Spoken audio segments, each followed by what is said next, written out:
पाकर भारत का हर एक नागरिक गर्व महसूस करता है।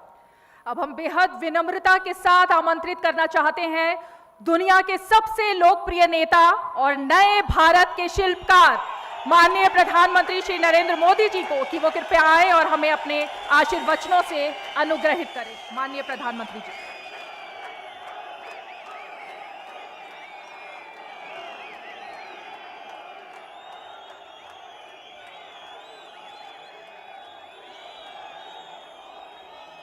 भारत माता की, भारत माता की। हिमाचल प्रदेश के गवर्नर श्रीमान राजेंद्र जी, यहां के लोकप्रिय और कर्मठ मुख्यमंत्री मेरे मित्र श्रीमान जयराम ठाकुर जी, प्रदेश के अध्यक्ष हमारे पुराने साथी श्रीमान सुरेश जी,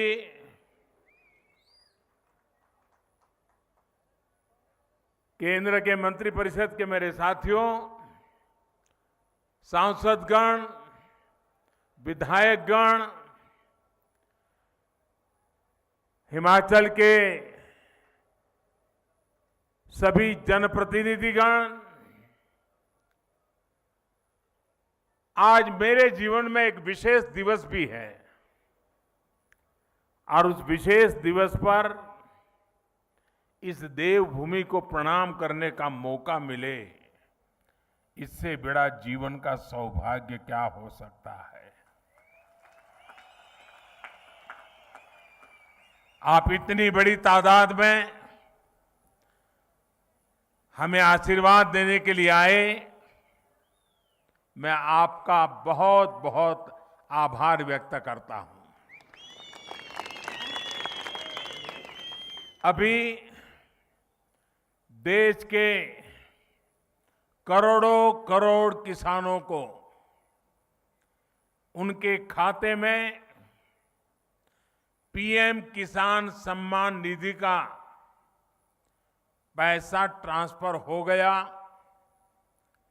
पैसा उनको मिल भी गया और आज मुझे शिमला की धरती से देश के 10 करोड़ से भी ज्यादा किसानों से खाते में पैसे पहुंचाने का सौभाग्य मिला है। वे किसान भी शिमला को याद करेंगे, हिमाचल को याद करेंगे, इस देवभूमि को याद करेंगे। मैं इन सभी किसान भाइयों बहनों को भी हृदय से बहुत बहुत बधाई देता हूं, अनेक अनेक शुभकामनाएं देता हूं। साथियों, ये कार्यक्रम शिमला में है, लेकिन एक प्रकार से ये कार्यक्रम आज पूरे हिंदुस्तान का है। हमारे यहां चर्चा चल रही थी कि सरकार के 8 साल होने पर कैसा कार्यक्रम किया जाए, कौन सा कार्यक्रम किया जाए। तो हमारे नड्डा जी जो हिमाचल के ही हैं, हमारे जयराम जी, उनकी तरफ से एक सुझाव आया और दोनों सुझाव मुझे बहुत अच्छे लगे। ये 8 वर्ष की निमित्त कल मुझे कोरोना काल में जिन बच्चों ने अपने माता और पिता दोनों खो दिए, ऐसे बच्चों का जिम्मा संभालने का अवसर कल मुझे मिला। देश के उन हजारों बच्चों का देखभाल का निर्णय सरकार ने किया और कल उनको मैंने कुछ पैसे भी भेज दिए चेक डिजिटली। 8 साल की पूर्ति में ऐसा कार्यक्रम होना मन को बहुत सुकून देता है, आनंद देता है। और फिर मेरे सामने सुझाव आया कि हम एक कार्यक्रम हिमाचल में करें, तो मैंने आंख बंद करके हाँ कह दिया, क्योंकि मेरे जीवन में हिमाचल का स्थान इतना बड़ा है, इतना बड़ा है। और खुशी के पल अगर हिमाचल में आकर के बिताने का मौका मिले तो फिर तो बात ही क्या बनती है जी।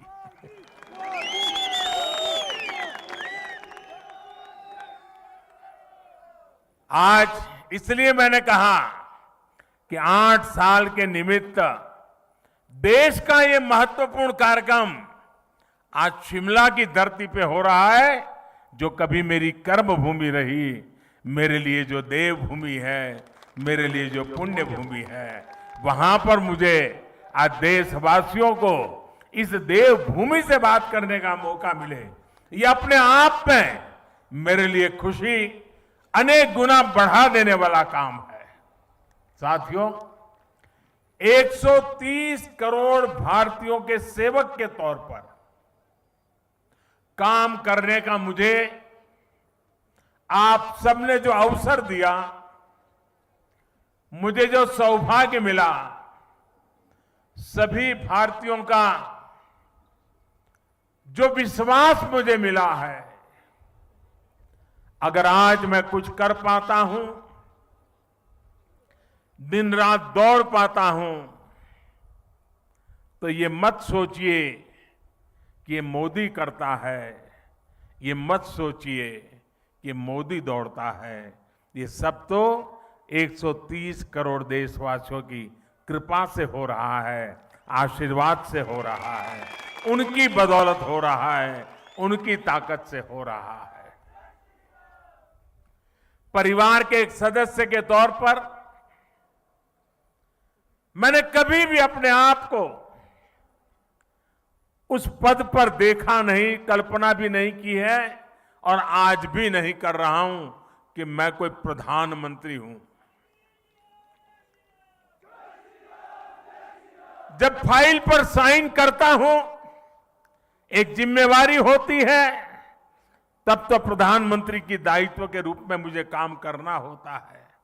लेकिन उसके बाद फाइल जैसी चली जाती है, मैं प्रधानमंत्री नहीं रहता हूं, मैं सिर्फ और सिर्फ 130 करोड़ देशवासियों के परिवार का सदस्य बन जाता हूं। आप ही के परिवार के सदस्य के रूप में, एक प्रधान सेवक के रूप में जहां भी रहता हूं काम करता रहता हूं और आगे भी एक परिवार के सदस्य के नाते परिवार की आशा आकांक्षाओं से जुड़ना, 130 करोड़ देशवासियों का परिवार, यही सब कुछ है मेरी जिंदगी में। आप ही हैं सब कुछ मेरी जिंदगी में और ये जिंदगी भी आप ही के लिए है। और जब हमारी सरकार अपने 8 वर्ष पूरे कर रही है, तो आज मैं फिर से इस देवभूमि से मेरा संकल्प भी दोहराऊंगा, क्योंकि संकल्प को बार बार स्मरण करते रहना चाहिए। संकल्प की कभी विस्मृति नहीं होनी चाहिए। और मेरा संकल्प था, आज है, आगे भी रहेगा। जिस संकल्प के लिए जीऊंगा, जिस संकल्प के लिए जूझता रहूंगा, जिस संकल्प के लिए आप सबके साथ चलता रहूंगा। और इसलिए मेरा ये संकल्प है, भारतवासी के सम्मान के लिए, हर भारतवासी की सुरक्षा, उस हर भारतवासी की समृद्धि कैसे बढ़े, भारतवासी की सुख शांति की जिंदगी कैसे मिले, उसी एक भाव से गरीब, दलित हो, पीड़ित हो, शोषित हो, वंचित हो, दूर सुदूर जंगलों में रहने वाले लोग हो, पहाड़ी की चोटियों पर रहने वाले, छूट-फूट रहने वाले एक आध दो परिवार हो, हर किसी का कल्याण करने के लिए जितना ज्यादा काम कर सकता हूं उसको करता रहूं। इसी भाव को लेकर के मैं आज फिर से एक बार इस देवभूमि से अपने आप को संकल्पित करता हूं। साथियों, हम सभी मिलकर भारत को उस ऊंचाई तक पहुंचाएंगे जहां पहुंचने का सपना आजादी के लिए मर मिट जाने वाले लोगों ने देखा था। आजादी के इस अमृत महोत्सव में भारत के बहुत उज्जवल भविष्य के विश्वास के साथ भारत की युवा शक्ति, भारत की नारी शक्ति, उस पर पूरा भरोसा रखते हुए मैं आज आपके बीच आया हूं। साथियों, जीवन में जब हम बड़े लक्ष्यों की तरफ आगे बढ़ते हैं तो कई बार यह देखना भी जरूरी होता है कि हम चले कहां से थे, शुरुआत कहां से थी की, और जब उसको याद करते हैं तभी तो हिसाब किताब का पता चलता है कि कहां से निकले और कहां पहुंचे, हमारी गति कैसी रही, हमारी प्रगति कैसी रही, हमारी उपलब्धियां कैसी रही हैं। हम अगर 2014 से पहले के दिनों को याद करें, उन दिनों को भूलना मत साथियों, तब जाकर के ही आज के दिवसों का मूल्य समझ आएगा। आज की परिस्थितियों को देखें, पता चलेगा साथियों, देश ने बहुत लंबा सफर तय किया है। 2014 से पहले अखबार की सुर्खियों भरी रहती थी, हेडलाइन बनी रहती थी, टीवी के पर चर्चा होती रहती थी। बात क्या होती थी? बात होती थी लूट और खसोट की बात होती थी, बात होती थी भ्रष्टाचार की, बात होती थी घोटालों की, बात होती थी भाई भतीजेवाद की, बात होती थी अफसरशाही की, बात होती थी अटकी लटकी फटकी योजनाओं की। लेकिन वक्त बदल चुका। आज चर्चा होती है सरकारी योजनाओं से मिलने वाले लाभ की। सिरसा से कोई समा देवी, सिरमौर से हमारी कोई समा देवी कह देती है कि मुझे ये लाभ मिल गया। आखिरी घर तक पहुंचने का प्रयास होता है। गरीबों के हक का पैसा सीधा उनके खाते में पहुंचने की बात होती है। आज चर्चा होती है दुनिया में भारत के स्टार्टअप की, आज चर्चा होती है, वर्ल्ड बैंक भी चर्चा करता है भारत के ईज ऑफ डूइंग बिजनेस की। आज हिंदुस्तान के निर्दोष नागरिक चर्चा करती है अपराधियों पर नकेल कसने की हमारी ताकत की, भ्रष्टाचार के खिलाफ जीरो टॉलरेंस के साथ आगे बढ़ने की। 2014 से पहले की सरकार ने भ्रष्टाचार को सिस्टम का जरूरी हिस्सा मान लिया था। तब की सरकार भ्रष्टाचार से लड़ने की बजाय उसके आगे घुटने टेक चुकी थी। तब देश देख रहा था कि योजनाओं का पैसा जरूरतमंद तक पहुंचने के पहले ही लूट जाता है। लेकिन आज चर्चा जनधन खातों से मिलने वाले फायदों की हो रही है। जनधन, आधार और मोबाइल से बनी त्रिशक्ति की हो रही है। पहले रसोई में धुआं सहने की मजबूरी थी, आज उज्ज्वला योजना से सिलेंडर पाने की सहूलियत है। पहले खुले में शौच की बेबसी थी, आज घर में शौचालय बनवाकर सम्मान से जीने की आजादी है। पहले इलाज के लिए पैसे जुटाने की बेबसी थी, आज हर गरीब को आयुष्मान भारत का सहारा है।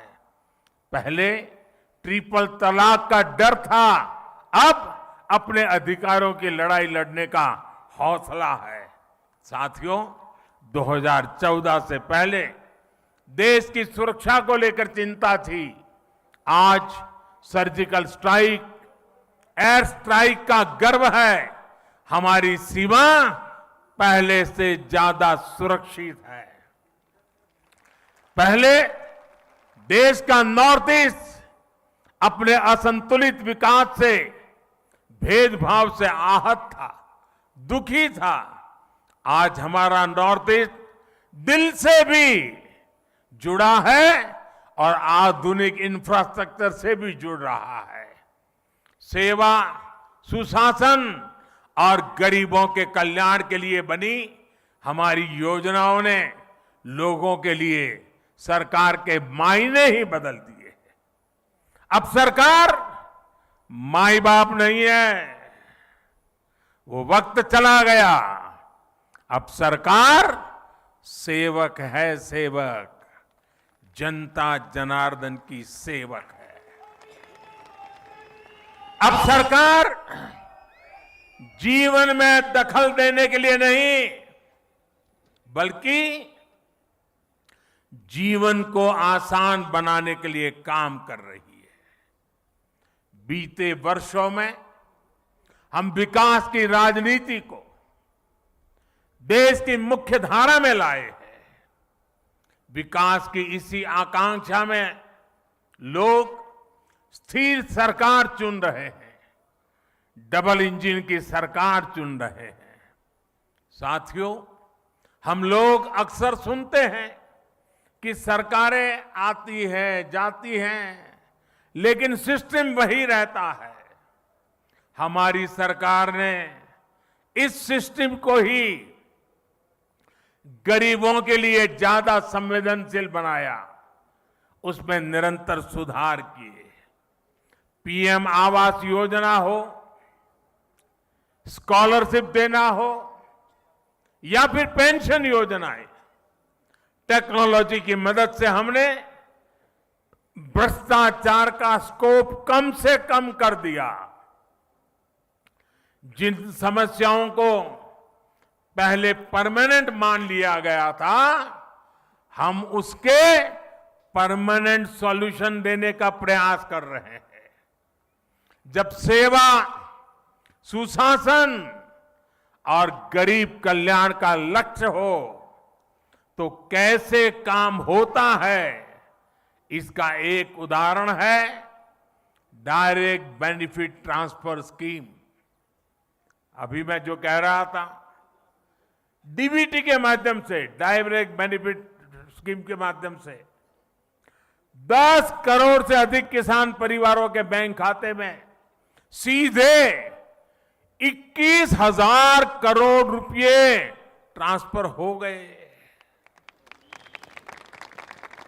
ये हमारे छोटे किसानों की सेवा के लिए है, उनके सम्मान की निधि है। बीते 8 साल में ऐसे ही डीबीटी के जरिए हमने 22 लाख करोड़ रुपए से ज्यादा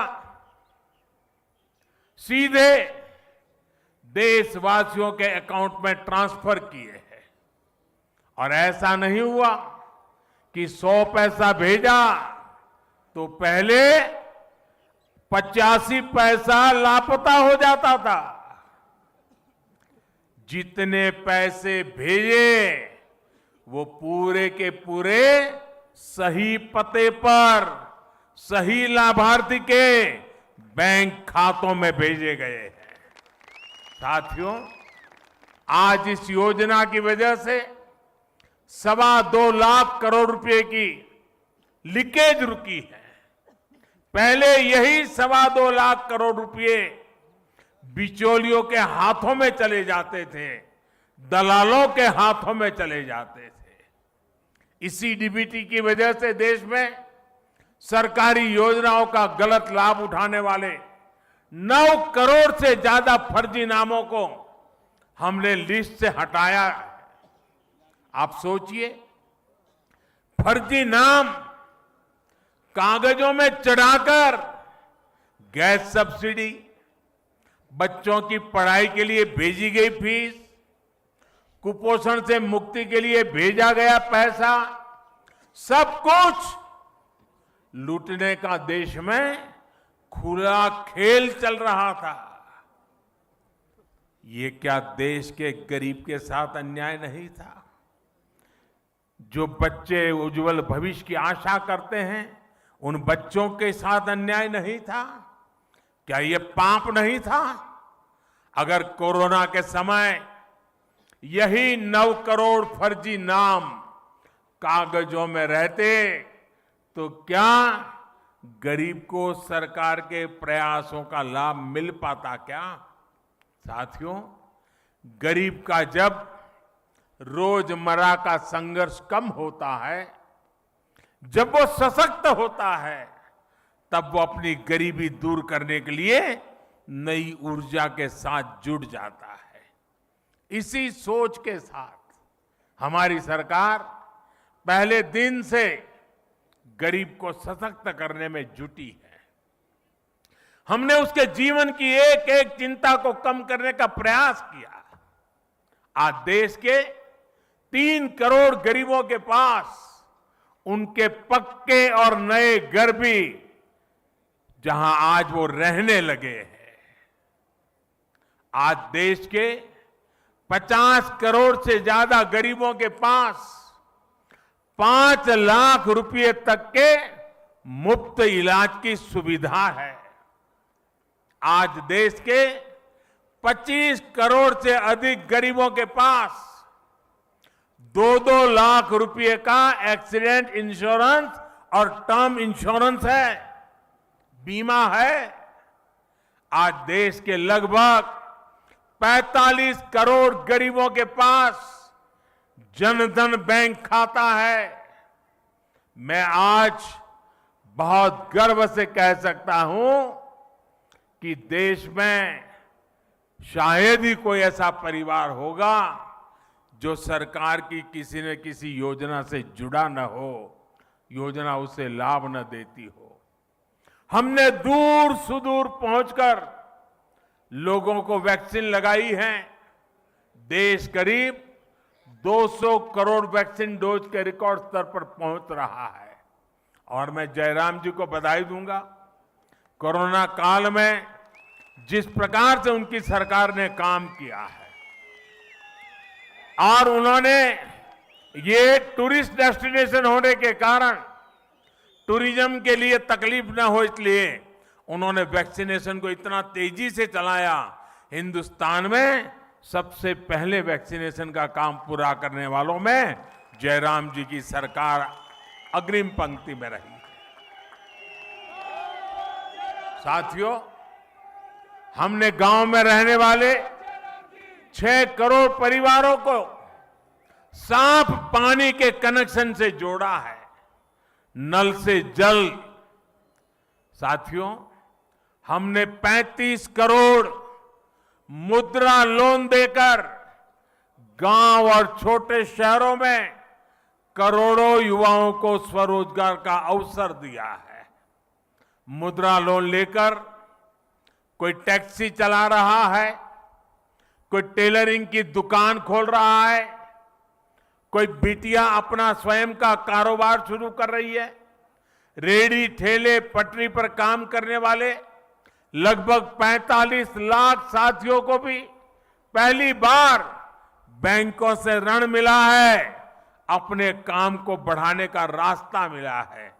और जो प्रधानमंत्री मुद्रा योजना है ना, मेरे लिए संतोष की बात है, उसमें 70% बैंक से पैसा प्राप्त करने वालों में 70% हमारी माताएं बहनें हैं जो एंटरप्रेन्योर बन करके आज लोगों को रोजगार दे रही है। साथियों, यहां हिमाचल प्रदेश के तो हर घर से शायद ही कोई परिवार ऐसा होगा जिस परिवार से कोई सैनिक न निकला हो। ये वीरों की भूमि है जी, ये वीर माताओं की भूमि है जो अपने गोद से वीरों को जन्म देती हैं, जो वीर मातृभूमि की रक्षा के लिए 24 घंटे अपने आप को खपाते रहते हैं। साथियों, ये जो सैनिकों की भूमि है, ये सैन्य परिवारों की भूमि है। यहां के लोग कभी भूल नहीं सकते कि पहले की सरकारों ने उनके साथ किस तरह का बर्ताव किया। 1 रैंक 1 पेंशन के नाम पर कैसे उन्हें धोखा दिया। अभी हम लद्दाख के एक पूर्व सैनिक से बात कर रहे थे, जीवन सेना में बिताया था। उसको पक्का घर हमारे आने के बाद मिल रहा है। साथियों, उनको निवृत्त हो गए भी 30-40 साल हो गए। साथियों, सैन्य परिवार हमारी संवेदनशीलता को भली भांति समझता है। ये हमारी ही सरकार है जिसने 4 दशकों के इंतजार के बाद 1 रैंक 1 पेंशन को लागू किया। हमारे पूर्व सैनिकों को एरियर का पैसा दिया। इसका बहुत बड़ा लाभ हिमाचल के हर परिवार को हुआ है। साथियों, हमारे देश में दशकों तक वोट बैंक की राजनीति हुई है। अपना अपना वोट बैंक बनाने की राजनीति ने देश का बहुत नुकसान किया है। हम वोट बैंक बनाने के लिए नहीं, हम नए भारत को बनाने के लिए काम कर रहे हैं। जब देश राष्ट्र के नवनिर्माण का हो, जब लक्ष्य आत्मनिर्भर भारत का हो, जब इरादा 130 करोड़ देशवासियों की सेवा और उनका कल्याण करने का हो, तो वोट बैंक नहीं बनाए जाते, सभी देशवासियों का विश्वास जीता जाता है। इसलिए हम सबका साथ, सबका विकास, सबका विश्वास और सबका प्रयास की भावना से आगे बढ़ रहे हैं। सरकार की योजनाओं का लाभ सबको मिले, हर गरीब को मिले, कोई गरीब छूटे नहीं। अब यही सरकार की सोच है और इसी अप्रोच से हम काम कर रहे हैं। हमने 100% लाभ, 100% लाभार्थी तक पहुंचाने का बीड़ा उठाया है। लाभार्थियों के सैचुरेशन का प्रण लिया है। 100% सशक्तिकरण यानी भेदभाव खत्म, सिफारिश खत्म, तुष्टीकरण खत्म। 100% सशक्तिकरण यानी हर गरीब को सरकारी योजनाओं का पूरा लाभ। मुझे ये जानकर अच्छा लगा कि जयराम जी के नेतृत्व में हिमाचल प्रदेश इस दिशा में बहुत अच्छा काम कर रहा है। हर घर जल योजना में भी हिमाचल 90% घरों को कवर कर चुका है। किन्नौर, लाहौल स्पीति, चंबा, हमीरपुर जैसे जिलों में तो 100% कवरेज हासिल की जा चुकी है। साथियों, मुझे याद है 2014 से पहले जब मैं आपके बीच आता था तो कहता था कि भारत दुनिया से आंख झुकाकर नहीं, आंख मिलाकर बात करेगा। आज भारत मजबूरी में दोस्ती का हाथ नहीं बढ़ाता है। और जब मजबूरी में दोस्ती का हाथ बढ़ाता है ना, तो ऐसे बढ़ाता है। बल्कि आज भारत मदद करने के लिए हाथ बढ़ाता है और हाथ ऐसे करके ले जाता है। कोरोना काल में भी हमने 150 से ज्यादा देशों को दवाइयां भेजी हैं, वैक्सीन भेजी है। और इसमें हिमाचल प्रदेश के फार्मा हब बद्दी की भी बड़ी भूमिका रही है। भारत ने सिद्ध किया है कि हमारे पास पोटेंशियल भी है और हम परफॉर्मर भी है। अंतर्राष्ट्रीय संस्थाएं भी मान रही हैं कि भारत में गरीबी कम हो रही है, लोगों के पास सुविधाएं बढ़ रही है। इसलिए अब भारत को सिर्फ अपने लोगों की आवश्यकताएं ही पूरी नहीं करनी है, बल्कि लोगों की जागी हुई आकांक्षाओं को भी हमें पूरा करना है। हमें 21वीं सदी के बुलंद भारत के लिए, आने वाली पीढ़ियों के उज्जवल भविष्य के लिए अपने आप को खपाना है। एक ऐसा भारत जिसकी पहचान अभाव नहीं बल्कि आधुनिकता हो। एक ऐसा भारत जिसमें लोकल मैन्युफैक्चरर लोकल डिमांड को भी पूरा करे और दुनिया के बाजारों में भी अपना सामान बेचे। एक ऐसा भारत जो आत्मनिर्भर हो, जो अपने लोकल के लिए वोकल हो, जिसे अपने स्थानीय उत्पादों पर गर्व हो। हमारे हिमाचल का तो हस्तशिल्प, यहां की वास्तुकला वैसे ही इतनी मशहूर है। चंबा का मेटल वर्क, सोलन की पाइन आर्ट, कांगड़ा की मिनिएचर पेंटिंग के लोग, और इसे देखकर तो टूरिस्ट लोग दीवाने हो जाते हैं। ऐसे उत्पाद देश के कोने कोने में पहुंचे, अंतर्राष्ट्रीय बाजारों की रौनक बढ़ाए, इसके लिए हम काम कर रहे हैं।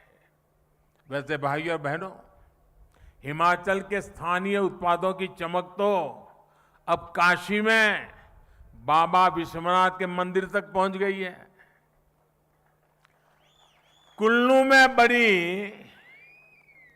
में बनी हमारी माताओं बहनें बनाती हैं।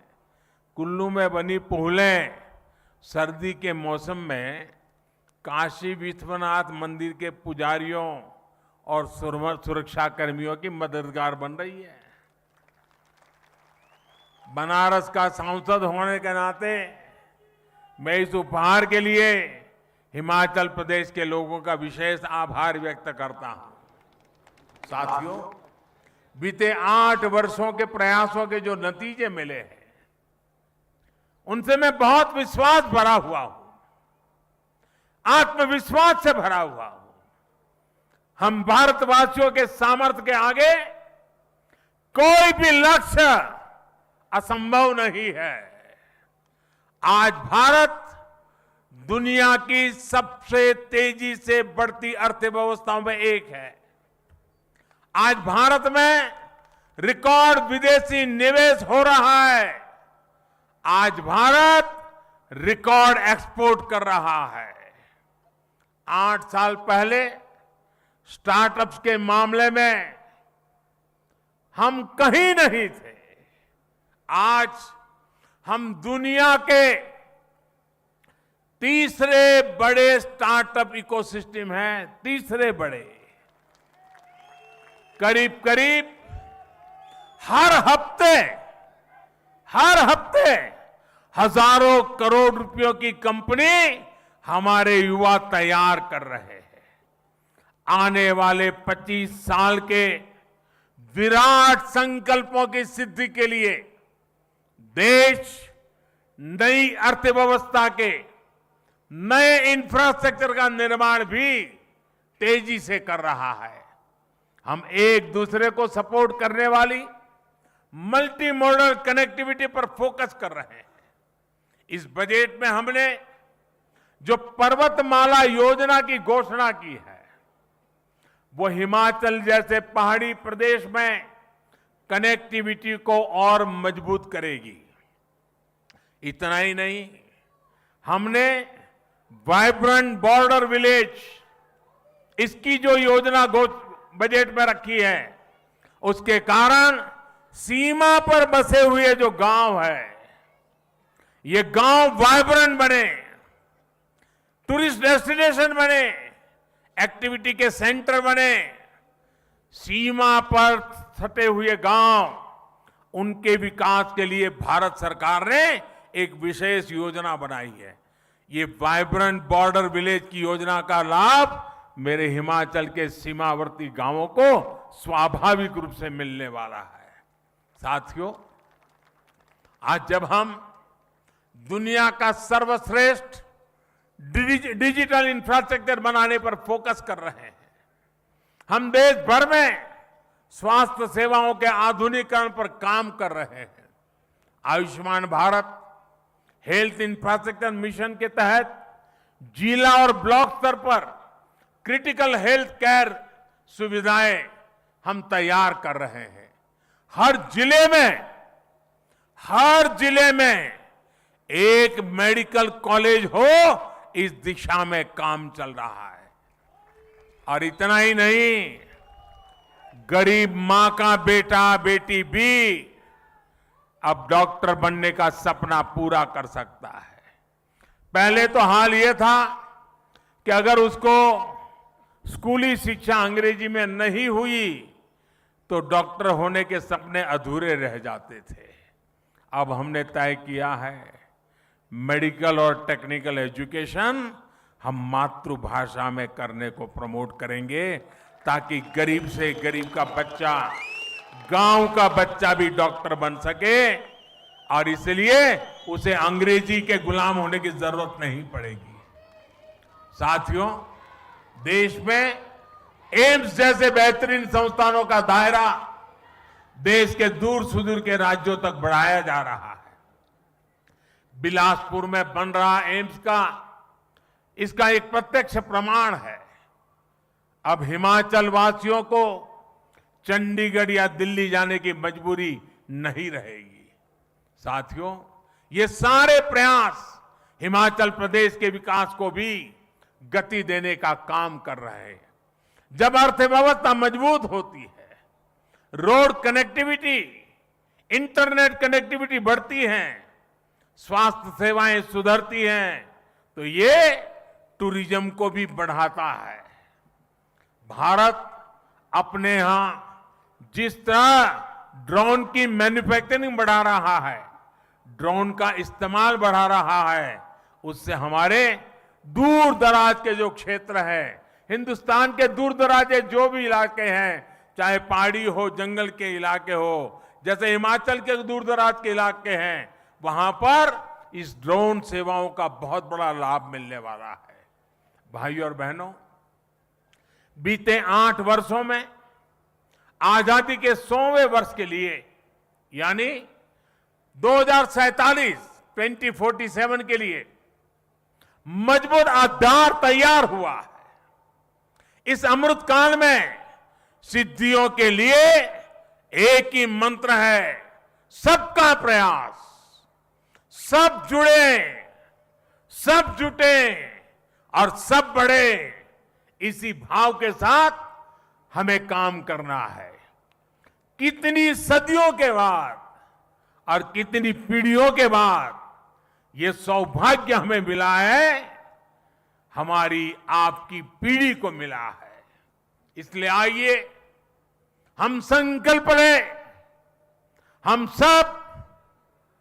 सबका प्रयास कि इस आह्वान में अपनी सक्रिय भागीदारी निभाएंगे, अपना हर कर्तव्य निभाएंगे। इसी विश्वास के साथ आज जो हिमाचल ने आशीर्वाद दिए हैं और देश के हर ब्लॉक में आज इस कार्यक्रम से लोग जुड़े हुए हैं। आज पूरा हिंदुस्तान शिमला से जुड़ा हुआ है, करोड़ों करोड़ों लोग आज जुड़े हुए हैं। और आज मैं आज शिमला की धरती से उन करोड़ों देशवासियों से बात कर रहा हूं। मैं उन करोड़ों करोड़ों देशवासियों को अनेक अनेक शुभकामनाएं देता हूं और आपके आशीर्वाद बने रहे, हम और ज्यादा काम करते रहें, दिन रात काम करते रहें, जी जान से जुटे रहें। इसी एक भावना को आगे लेते हुए आप सबके आशीर्वाद के साथ मैं फिर एक बार आप सबका हृदय से धन्यवाद करता हूं। मेरे साथ बोलिए, भारत माता की, भारत माता की, भारत माता की। बहुत बहुत धन्यवाद।